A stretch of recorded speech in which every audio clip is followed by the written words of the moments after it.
তো welcome guys, আসা সবাই ভালো আছেন। তো তোমার আমার ভিডিও যেহেতু দেখেছেন, তো তোমার আমার ফান্দত পড়ে গেছেন, তো ফান্দত পড়ছেন, তো তোমার ভিডিও দেখো। তো আমার ইয়ে আলু চুরি করবা, আলু চুরি করবা, তোমার বহুত দোকান দেখো। তো তোমরা কোনটা যাচ্ছি কাকা? কমেন্ট আমরা করো। যাচ্ছি আজকে আলু কুড়িবা। ও ভাই আমাদের সাথে আসি নিজে দেখতেছেন যে আলুগুলা এই আলুর ক্ষেতটা কিন্তু মালিক আমি, ঠিক আছে? জি কিন্তু আমি এখন খুঁড়িনি, কারণ আমি এখন চুরি করি। ও চুরি করবো। তো আমার মাটি আমি এখন চুরি করি। তো মনে করেন টাকা পয়সা নাই, হ্যাঁ টাকা পয়সা থাকলে তো আমি আলু কিনে খাইতাম, কিন্তু আমার আর টাকা পয়সা নাই। কিন্তু আলু খেতে আপনার হ্যাঁ, আলু খেতে হবে আমার। এই আলু চুরি করবো দেখিবে তাহলে কত খুশি হবে। মানে পাবলিককে আপনি একটু দেখা দেন, পাবলিক কোনখানে আছে? এই যে পাবলিক, একমাত্র একটাই পাবলিক।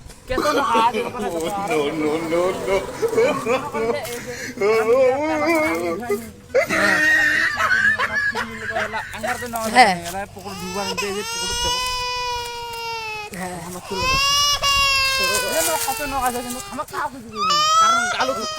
হ্যাঁ চুরি করছেন আপনি। হ্যাঁ গাইস গাইস আমার এবার জামা আইল বাড়িতে ভুট্টা বাড়ি ভিতর দেন গাইস। এবার দেখ কোনা কোনে আলু বাড়ি গাইস আমি চলে যাচ্ছি।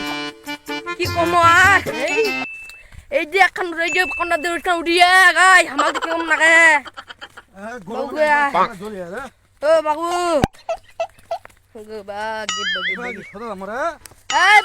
বাগদে ভুট্টা বাড়ি না হ্যাঁ হ্যাঁ না না না এই সোজা সোজা সোজা সোজা সোজা যাচ্ছি। ও আচ্ছা, এই মুহূর্তে আমরা আছি ক্ষেত বাড়িতে। সামনে দাদন পুকুর, হাফসা কিছু, আর হচ্ছে তার টানা এই যে মালটা সুইটারটা, মানে সুইটারের মতো গেঞ্জি আর কি। যাই হোক, এই ডালে হবে এই যে জোড়াছু।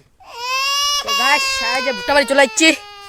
এ বাগদে ভুট্টা বাড়ির ভিতরে কোনা কোনি জানে একবার দাদন পুকুর লিমো ওটা দেখেন আমার আমার গোরস্থান বাড়ি জানতে না ও বাগদে না কোনা কোনে একবারে আদর্শ বাড়ি নাকি কাকা? গোরস্থান বাড়ি হয় একটা গাছ লাগাইছি তো বড় গাছ নাকি? ভালো করছি আমরা, ইয়া ভিডিও করে দিছে আজকে রে।